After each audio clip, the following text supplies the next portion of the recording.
The twin suns hung low in the alien sky, casting long shadows over the crowded marketplace. Loud voices shouted from every corner. Vendors selling tools, spices, strange glowing fruits, and trinkets from across the galaxy. The air smelled like engine oil and sweet smoke. Cole, a human traveler, walked slowly through the chaos. His boots were worn, his jacket patched, and his mind focused on only one thing: ship parts. His transport ship had broken down 2 days ago, and every hour stuck on this dusty world made him uneasy. He had visited many planets, but this one, Veltrax, was different. Its people didn't smile much. They looked at humans with cold curiosity, like animals behind glass. Cole had learned to keep his head down.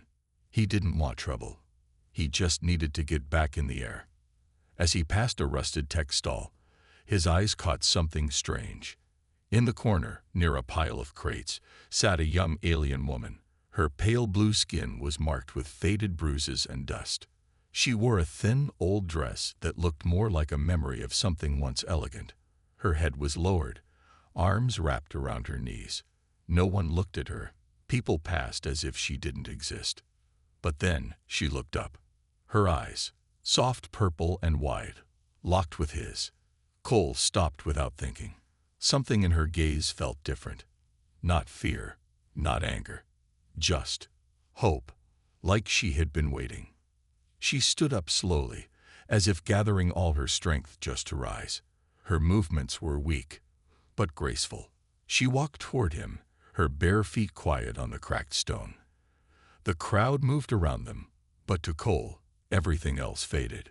She stopped a few steps away, voice barely above a whisper. "Please, don't walk away like the others." Cole blinked. "Are you okay?" She looked down. "I have no food, no home. No one will help me." He looked around. The other aliens avoided her like she was cursed. No one even glanced their way. "Why me?" he asked. She raised her eyes again. "Because you're human, and humans are the only ones I haven't learned to fear yet." Her words hit something deep in Cole's chest. He didn't know her, didn't even know her name, but he felt her pain. He had seen too much suffering in the galaxy. Wars, greed, betrayal. But this was just a young woman, alone, rejected, and begging not for money, but for kindness. "Come on," he said softly. "Let's get you something to eat." She followed him without a word. They moved through the market until they found a quiet stall that sold warm stew in metal bowls. Cole paid a few credits and handed her the food. She took it gently, like it was the first thing she had touched in days. She sat on a bench, eating slowly. Her hands trembled as she lifted the spoon. Cole sat beside her, watching the people pass. "What's your name?" he asked. "Sire," she said. "Where's your family?" "Gone," she replied, staring at the bowl. "My house fell. My title stripped. I had nothing left, and they cast me out." Cole didn't ask more. The pain in her voice told enough. He simply nodded. After a few quiet minutes, she spoke again. "They say I'm worthless now. No one will bond with someone who has nothing. Not even for appearance. Not even to claim a favor." "You don't look worthless to me," Cole said, meaning it. She gave a small, sad smile.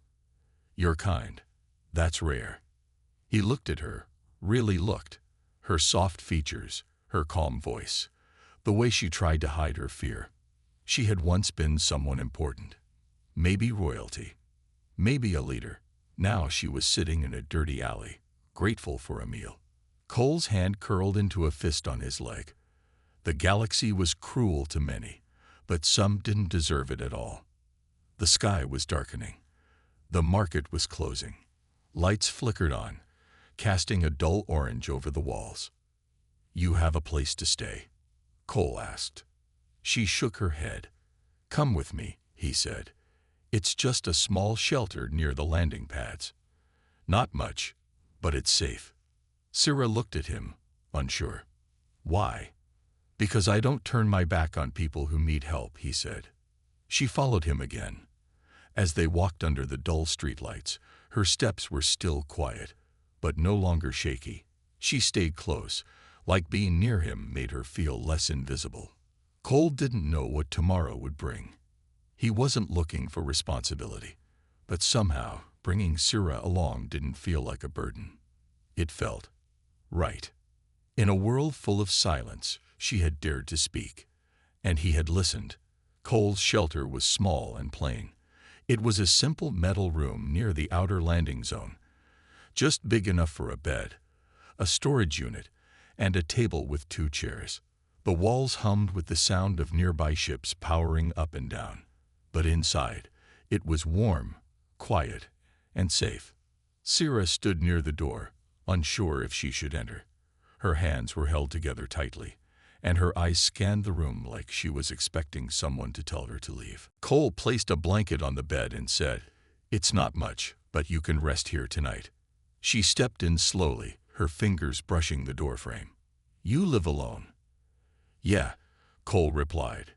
"It's easier that way." He handed her a clean cloth. "You can wash up in there. I'll stay outside and give you privacy." Sira looked at him, surprised. Most beings didn't care about such things, especially toward someone like her. She gave a small nod. "Thank you." Cole stepped outside and leaned against the wall. The night air was cool, and distant sounds of the city echoed through the steel streets. He thought about her, how broken she looked when he first saw her, but also how strong she had to be to survive like that, alone. After a while, the door opened again. Sira had cleaned her face and hands. Her long dark hair was no longer tangled, and her eyes looked a little less tired. She had wrapped herself in the blanket and looked down at the floor. "You can take the bed," Cole said. "I'll sit in the chair." "I can sleep on the floor," she replied softly. He shook his head. "You've slept on the ground enough. Just this once, let someone else be uncomfortable for your sake." She didn't argue. She sat on the edge of the bed and looked around the room. "It's quiet here." "I like it that way," Cole said, smiling a little. No shouting, no fake smiles. Sira looked down again. After a pause, she spoke quietly. "I used to have everything. Wealth, a home, servants. I was born into the house of Avil." Cole didn't know the name, but from the way she said it, it had once meant something powerful. "I was engaged to someone important, a nobleman from a high family," she continued. "But when my house was accused of betraying the council, everything was taken. Our name was erased from records. My parents disappeared. My fiancé left me, said I was no longer worthy of his name." Cole stayed silent. He could feel the weight behind her words. "They sent me away. Told me I was lucky they didn't lock me up. I've been wandering ever since. No one wants anything to do with me now. Not even those who used to call me friend." "That's cruel," Cole said, "but that's not your fault." She looked at him again. "You're the first person who's treated me like I'm still someone." Cole looked at her seriously. "You're someone, Sira. You never stopped being." A long silence followed. Outside, a ship took off, its engines rumbling. Inside, the small light flickered softly. Sira spoke again. "You could have walked away, like everyone else." "Yeah," Cole said, "but I didn't." "Why not?" He thought for a moment. "Because I know what it's like to be thrown aside. I was a soldier once. When the war ended, they said we were no longer needed. They left us with medals but no purpose. I wandered too for a while, trying to find meaning." Sira's eyes softened. "Did you find it?" "Not yet," he answered. "But helping you tonight, it felt close." She smiled gently, and for the first time, it reached her eyes. "You must think I'm weak," she whispered. "No," Cole said firmly. "You're one of the strongest people I've met." They sat in quiet comfort for a while. Then Sira asked, "What will you do tomorrow?" "Try to fix my ship," Cole replied. "Still missing a few parts." She hesitated, then said, "If I help, will you let me stay a little longer?" Cole looked at her, and his voice was calm but kind. "You don't have to earn your place, Sira. You can stay as long as you want." Tears gathered in her eyes, but she didn't let them fall. Instead, she looked at the floor, whispering a soft, "Thank you." That night, she slept in the bed, wrapped in warmth for the first time in weeks. Cole sat by the door, watching the stars through the small window, wondering what strange path life had brought him on. He didn't have answers, but he had made a promise in his heart not to let her face the galaxy alone again. The next morning, Cole woke up to the smell of something warm. His eyes opened slowly, and for a moment, he thought he was dreaming. But it was real. Sira was standing near the table, heating up a small pot of food using the emergency cooker. "I found some rations in your storage box," she said quietly. "I hope that's okay." Cole stretched and smiled. "Of course. You didn't have to." Sira gave a small nod. "I wanted to do something useful." The two sat down together and ate in silence. The food wasn't fancy, just teeth-thick soup from old travel packs, but it felt like a meal shared between old friends. After they finished, Cole stood up and grabbed his tool belt. "I need to go out and check the salvage yards again. Still need a converter and 2 stabilizer rods." "I can help," Sira offered. "You sure?" "I've been to those yards before," she said. "When I first arrived here, I searched them for anything I could sell." Cole nodded.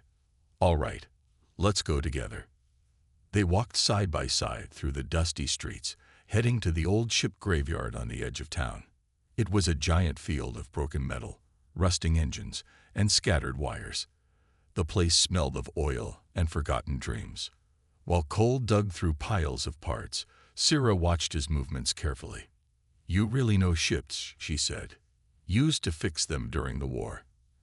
"After that, I started flying small cargo jobs," Cole replied, wiping sweat from his brow. They worked for hours. Finally, Cole found one of the stabilizers he needed. It was half buried under a crushed landing pod. As he pulled it free, Sira suddenly said, "Cole, there's something I need to ask." He looked up. Her face was serious, her eyes steady. "What is it?" She took a deep breath. "I need you to marry me." Cole froze. For a moment, he thought he heard her wrong. "Come again?" he asked. "Not for love," she said quickly. "Not yet, but for protection." He stood straight, still holding the stabilizer. "Why would you want that?" Sira stepped closer, her voice low.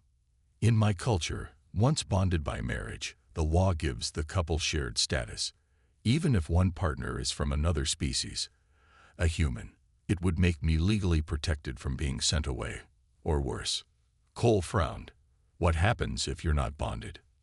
"They'll take me," she said, "to the labor camps, or they'll send me to the mines on the frozen moons.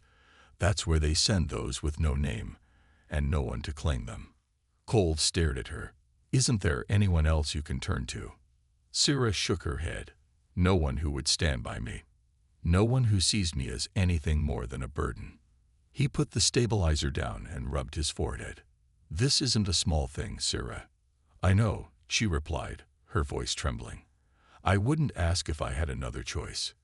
He looked at her. She wasn't crying, but her eyes held that same quiet pain he had seen the first day they met. And underneath it all, hope. A hope that maybe he could be the one who didn't turn away. Cole sighed. "If I said yes, what happens next?" "We go to the registration office. We sign the bond. It's recognized across most systems. That's all." "And what about you? What do you get from it?"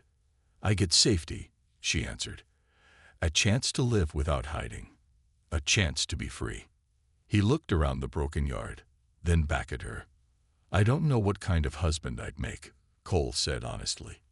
"I don't want a perfect husband," she said. "I want someone who sees me." Silence fell between them. Finally, Cole spoke. "All right, we'll do it, but not because I pity you, because I believe you deserve better." Sira's eyes widened. She almost didn't believe his words. "Thank you," she whispered. "We'll go tomorrow," he said, picking up the stabilizer. "Let's finish this first."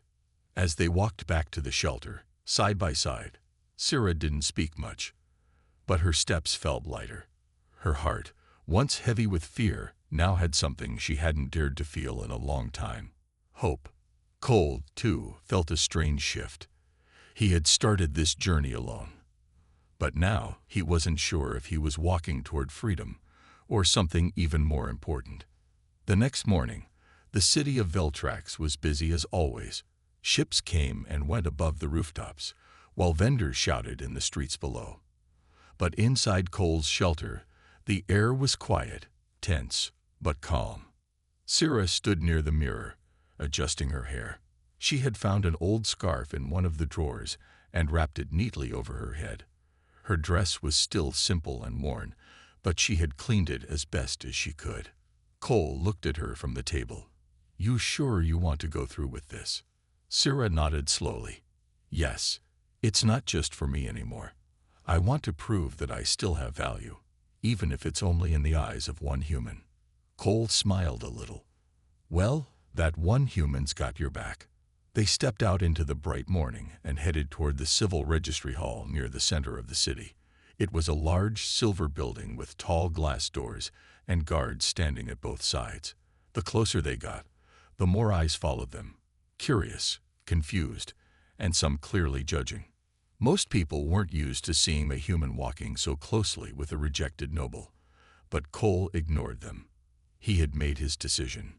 Inside the building, the floor was polished and the ceiling high. Rows of beings waited at different counters, holding documents and speaking in low voices. The air smelled like ink and cold metal. Cole and Sira waited in line, standing quietly beside each other. After a few minutes, a registrar called them forward. She was a tall alien with gray skin and 4 arms. Her eyes narrowed as she looked at the two. "State your purpose," she said firmly. "We're here to file for marriage," Cole said. The registrar raised an eyebrow. "Species." "Human," Cole said. The registrar turned to Sira. "And you?" "Veltrian," she replied calmly. There was a long pause. A few nearby people turned their heads, clearly surprised. "Interspecies bond," the registrar muttered. "Do you have legal identification and consent?" "Yes," Cole said, handing over his ID chip. Sira reached into her scarf and pulled out a folded document, a small identification paper that had barely survived the past months. It was slightly torn but still valid. The registrar scanned them both and gave a tired sigh. "You understand what this means. A registered bond is legally protected and permanent unless broken by court trial." "We understand," Sira said quietly. The registrar printed a digital form and slid it across the desk. "Sign here, both of you." Cole picked up the pen and signed his name. Then he handed it to Sira.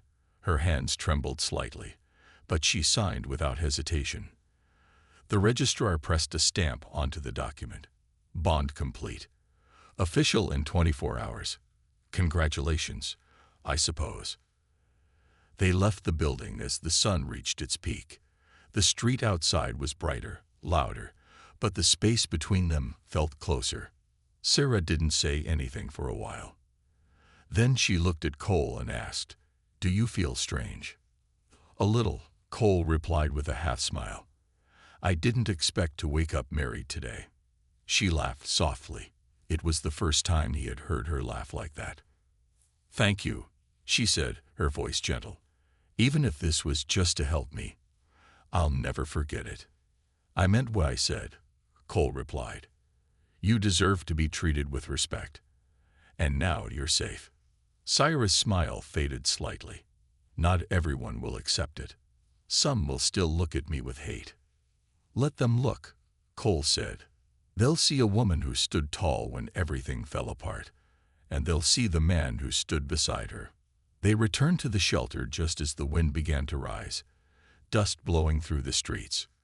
Inside, Cole cleaned off the ship parts they had collected, while Sira quietly prepared more soup. As they sat down to eat, a soft knock came at the door. Cole stood up carefully, hand near his side. He opened the door slowly. Outside stood a tall alien dressed in fine clothing. His expression was cold, sharp, and filled with pride. Behind him were two others, clearly guards. Scylla froze as she saw him. "Do you know him?" Cole asked. She stood up slowly. "Yes, that's my former fiancé." The man stepped forward, his voice low and sharp. "I heard the news. You've bonded with a human." "That's right," Scylla said, her voice calm but firm. "You bring shame to your bloodline," he hissed. "But I won't let this insult stand." Cole stepped in front of her. "She's protected now. You don't get to threaten her." The man sneered. "You've made a mistake, human. This will not end here." He turned and walked away, his guards following him. The door closed. Silence returned. Cole turned to Scylla. "Looks like things just got complicated." Scylla nodded. "Yes, but I'm not afraid anymore." Cole looked at her with quiet respect. She was no longer just the girl in the corner of a market. She was his wife now, and together they would face whatever came next. The evening came quickly, and the air inside the shelter felt heavy. Cole sat on the edge of the table, his arms crossed. Scylla stood near the small window, gazing out at the dimmed streetlights. Her hands were clasped tightly together, the tension clear in her posture. "Who is he?" Cole asked after a long silence. "His name is Lorne," she replied. "He was my fiancé before everything fell apart." Cole nodded slowly. "He seemed unpleasant." Scylla gave a humorless chuckle. "He's more than that. Lorne isn't just a former noble. He's a high-ranking officer in the Council's military now, and he holds grudges." Cole's jaw tightened. "So he won't let this go?" "No," Scylla said.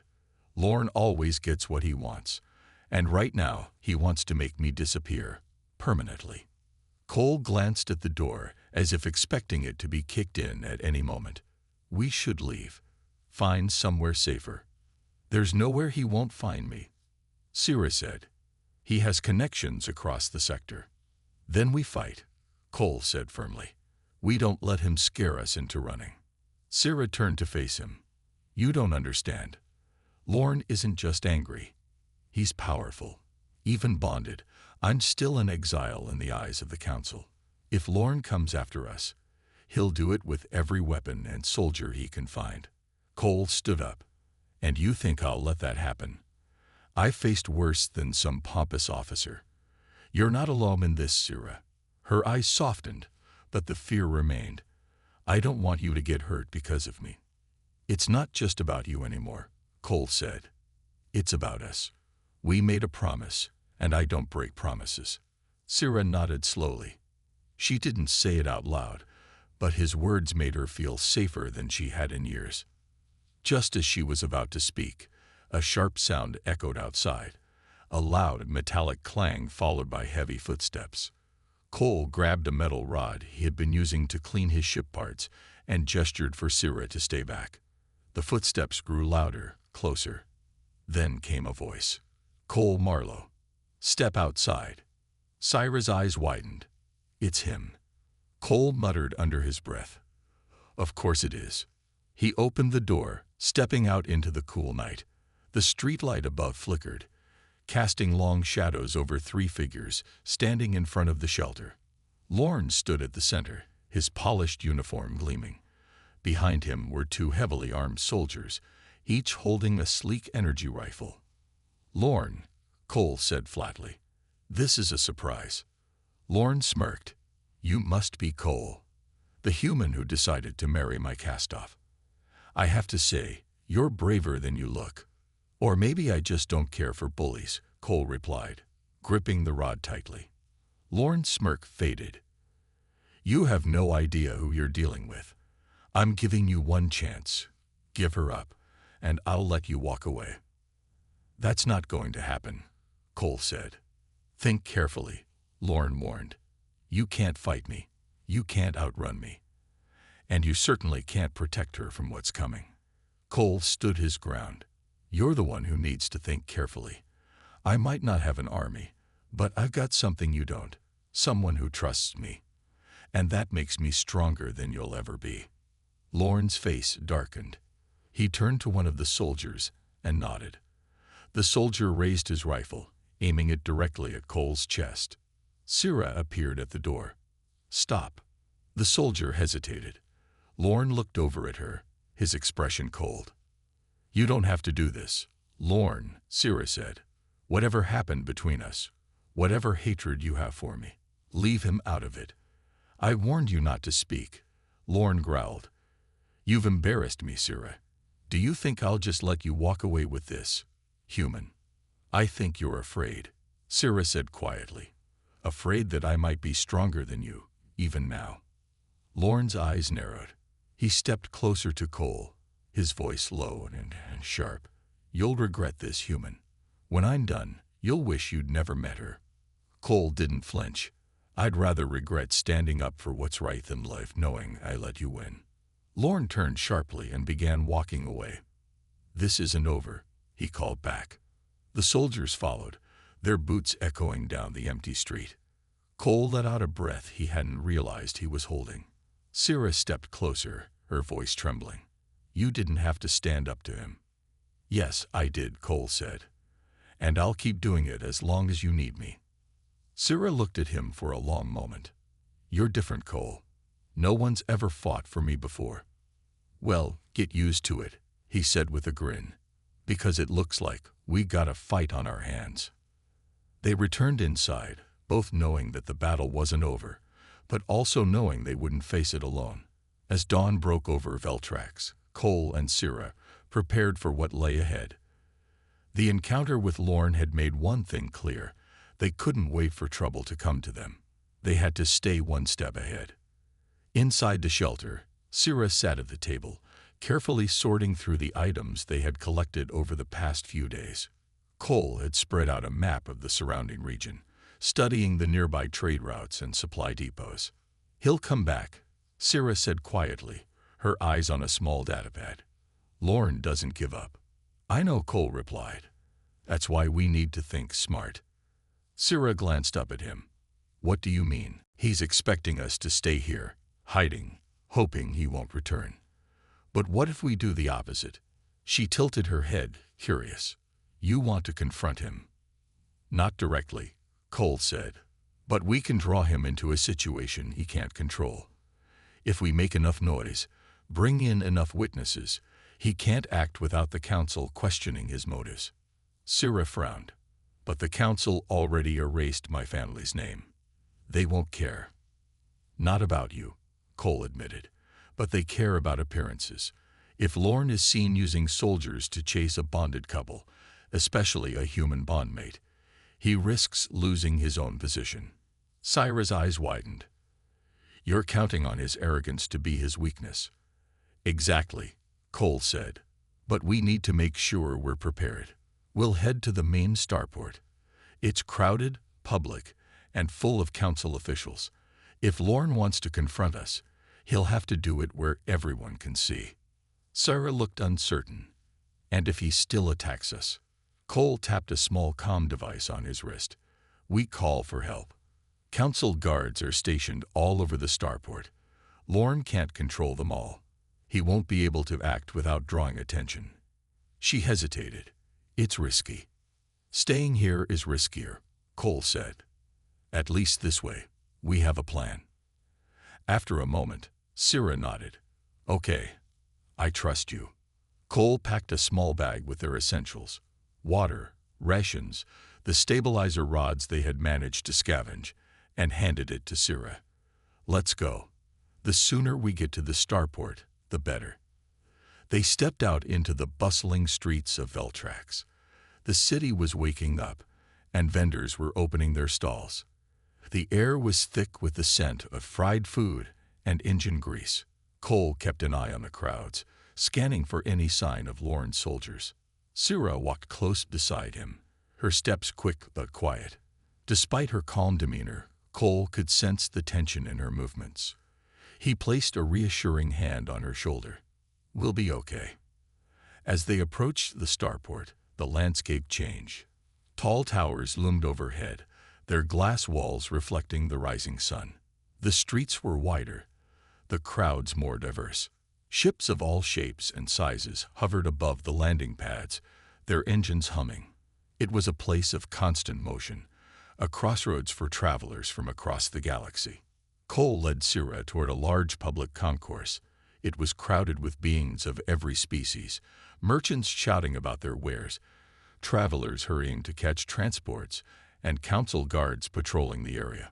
The noise was overwhelming, but that was exactly what Cole wanted. The more eyes on them, the better. They found a spot near a busy terminal and stopped to rest. Cole checked his comm device, making sure it was ready if they needed it. Sira leaned against the wall, looking around. "I haven't been here since." She trailed off, her expression distant. "Since what?" Cole asked. "Since before everything fell apart," she said softly. "When I was still someone important." "You're still important," Cole said firmly. "You're important to me." Sira met his gaze, her eyes searching his face. She gave a small, grateful smile.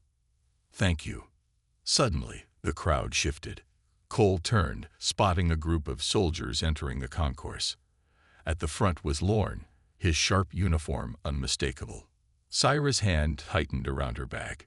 "He's here." "I see him," Cole said.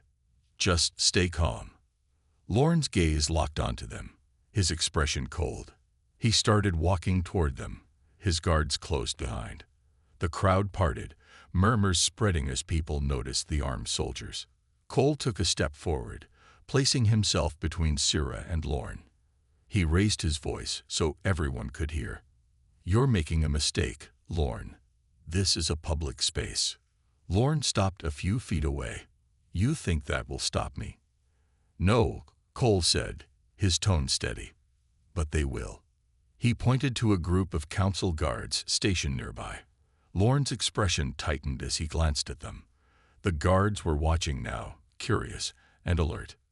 "You can't make me disappear without consequences," Cole continued. "The council won't stand for it." Lorne clenched his fists. "You think you're clever, human, but this isn't over." He turned sharply and walked away, his guards following reluctantly. The crowd slowly returned to their business, and the tension in the air began to fade. Sira let out a shaky breath. "That was bold." "Sometimes bold is all we have," Cole said with a smile. Sira smiled back, her courage growing. "I think we might actually have a chance." "We do," Cole said, "as long as we keep fighting." Together, they left the concourse, ready to face whatever came next. The starport's activity settled into a steady rhythm as Cole and Sira made their way to a quieter wing. They found a bench near a viewport, where the vastness of space stretched beyond the glass. Ships came and went, their engines leaving trails of light against the endless black. Sira sat down, clutching the bag in her lap. Cole leaned on the railing nearby, his arms crossed. For a while, neither of them spoke. The tension from Lorne's confrontation still lingered, though they had won a small victory by standing their ground in a public space. Cole broke the silence. "You did well back there." Sira looked at him, her expression unsure. "I didn't really do anything." "You stood with me," Cole said. "That's more than enough." She gave him a faint smile. "I guess I just didn't want to feel helpless anymore." "You're not helpless, Sira," Cole said firmly. "Not now, not ever again." She looked out at the stars, her mind clearly drifting. "Do you ever wonder how we ended up here? How everything fell apart so fast?" "Sometimes," Cole admitted, "but I've learned not to dwell on it. All I can do is keep moving forward." Sira sighed. "I used to think I had all the answers. I thought my place in the House of Avil meant I was secure, untouchable. Then, in a single day, it all disappeared. Everything I thought was permanent wasn't." Cole nodded. "I've seen that happen to a lot of people. Wars, politics, they tear down what seems unshakable. But you're still standing, Sira. That's what matters."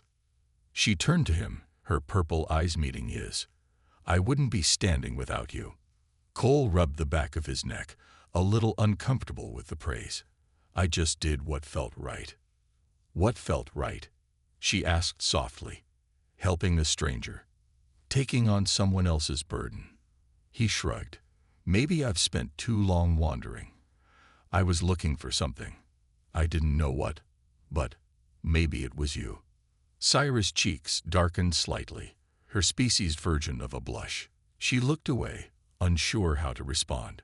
Before either of them could say more, a soft chime echoed through the hall. It was the starport's boarding announcement system. The sound reminded them of the bigger picture. They couldn't stay here forever. What's the next step? Syrah asked. Cole thought for a moment. We need a way off this planet, somewhere far from Lorne's reach. But where would we go? She asked. There aren't many places that will accept a bond between a human and someone like me. We'll figure it out, Cole said. One step at a time. Syrah looked down at her hands. I don't know what I'll do if this falls apart again. I'm not strong enough to lose everything twice. You won't have to, Cole said gently. He sat beside her and placed a hand over hers. We're in this together now.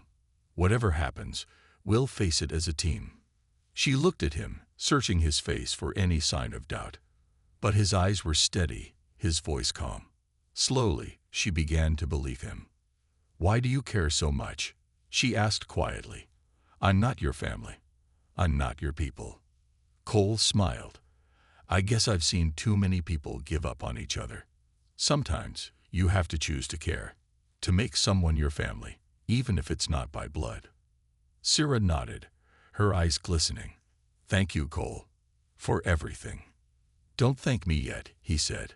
We've still got a long way to go. The two of them sat there, watching the stars. For the first time in a long time, Syrah didn't feel like an exile.